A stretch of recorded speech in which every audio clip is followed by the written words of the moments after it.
Hi. I recently read the book Deep Work by Cal Newport. Cal defines deep work as staying in a state of distraction-free concentration that pushes your cognitive abilities to the limit. And these efforts create new value and improve your skill, which improve skills that are hard to replicate, basically. So after the author, Cal Newport, he's a professor, and he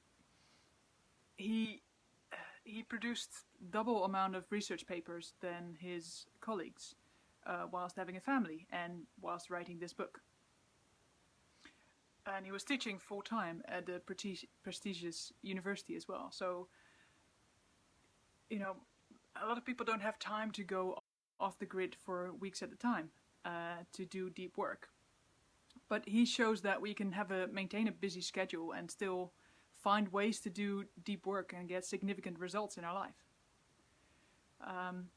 So how exactly does deep work result in a best-selling book and elite levels of products and productivity? So intense levels of focus in isolated fields of work cause myelin in the brain.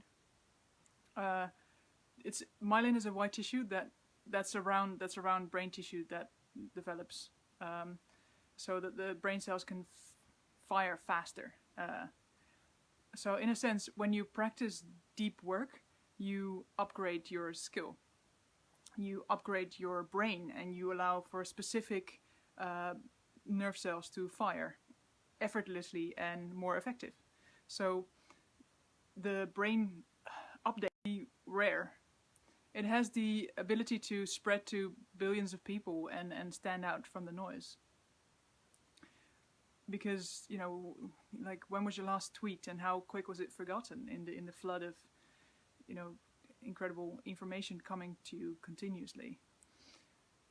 So deep work is becoming increasingly rare because deep work requires attention, undivided attention, and in our world is filled with distractions. So the ability to do deep work is increasingly difficult. So, because co-workers expect you to respond to your WhatsApp message immediately or email immediately.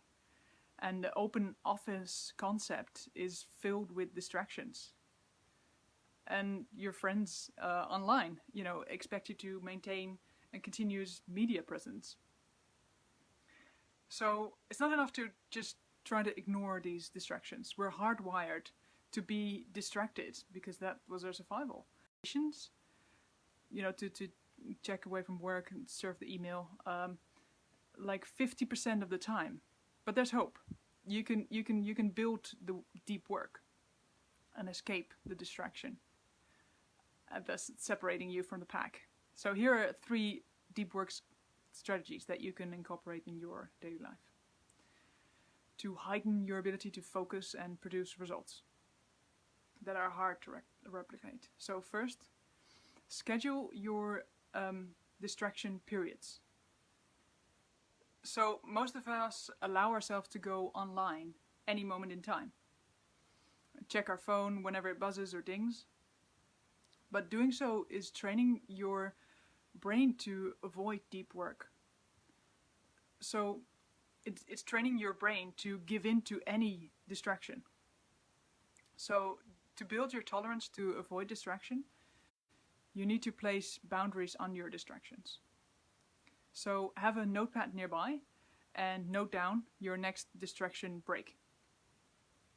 And hold your focus until that time. At first it's going to be a bit painful. But remember, what you're doing here is building myelin in your brain and the ability to concentrate better. So second, develop a ritual, a deep work ritual. So Carl says the easiest way to schedule is to transfer them in those times into a specific time. The goal, in other words, is to create the need to invest energy in other things, or even when you're going to do this deep work. Cal shows several, gives several examples. So if you can do several chunks of deep focus for 2 or 3 hours in a row, if people are not seasoned in doing deep work, it's better to have a reoccurring time during the day or each week. So early morning is typically the best. The research shows that people that do deep work can only do it for 1 hour. And masters of deep work can do it for like maximum of 4 hours. Yeah, so the ultimate goal of each day is to plan the rituals throughout the day.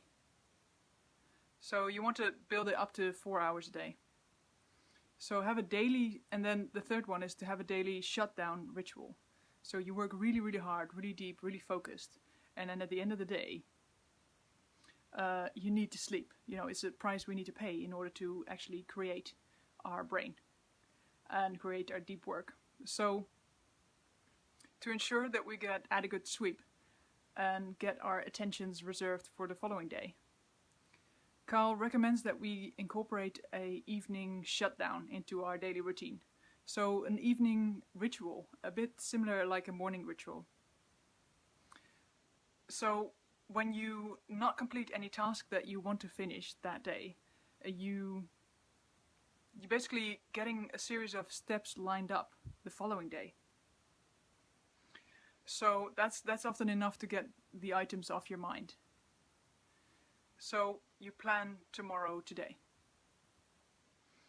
So when Cal completes his plan for the following day, he will say to himself, shutdown complete. It's pretty cheesy, but it really works, because then you stop working for that day and then you can rest and recalibrate. Another exercise is getting off of social media for 30 days. So don't tell anyone, just go cold turkey, don't use it for 30 days. Because it's a highly addictive entertainment product. It can be as addictive as cocaine. And we know now that social media companies, they borrow ideas from Las Vegas gambling things. So they try to make these products like Facebook as addictive as possible. That's the idea of the product. So you use it in as often as possible.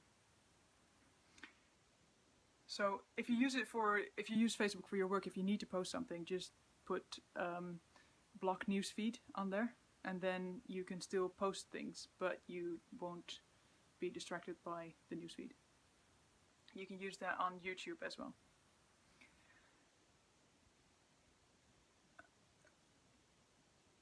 So another big idea of Cal was attention residue. So he talks about, almost all of us know at this age that multitasking doesn't really exist. You can't actually do 2 things at once. You're just rapidly going between one and one and one. So we already know that multitasking isn't actually possible. But even those of us that go from meeting to meeting to meeting, maybe a 15 meeting from this to this to this, we're not focused on this particular thing. We're not multitasking at that thing. But the research has shown that when you split your attention and you go from one project to another project to another project, you have attention residue. So what you're doing before is still a residue on your attention. So they came up with different ways to research this. You basically perform less well than someone who goes to one thing for a longer period of time. So the strongest reason to create these time blocks, the one thing that they talk about is that as I said, the time blocks. He has this, the formula that Cal uses is time invested times intensity of focus. That's how you get a really high quality and high sort of intensely focused on one certain thing. So time blocks, not I did this and then that and then this and then that. So not shallow but deep. So higher quality of work, deeper amounts of time is better quality. So the third big idea is routines. So why you should think about this and then how you do this. So the third rule is how you do it is routines, right? So you have to structure it in life so it make it more likely to occur.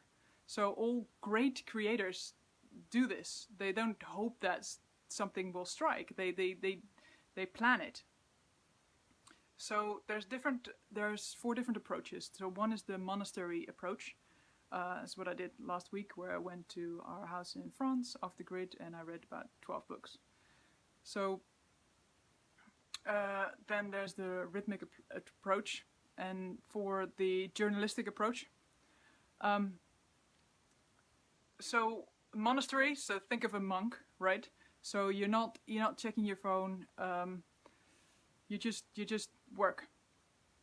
You can even just turn on your phone, have it on flight mode most of the day, and just check it once a day. A lot of people can't really do this, right? It's really powerful when you can, but you have to find your own style. So the second one is both. So you have the benefits of the monk mode, but you also live a normal life, right? So like Carl Jung. He's a therapist in Zurich. He also had a retreat house in where he would go for like 1 week or 2 weeks. So the third one would be is what Carl's called rhythmic. So like Seinfeld, he says he's famous for saying write a joke every day, and then you have the chain. So like with Duolingo, make sure you keep that streak.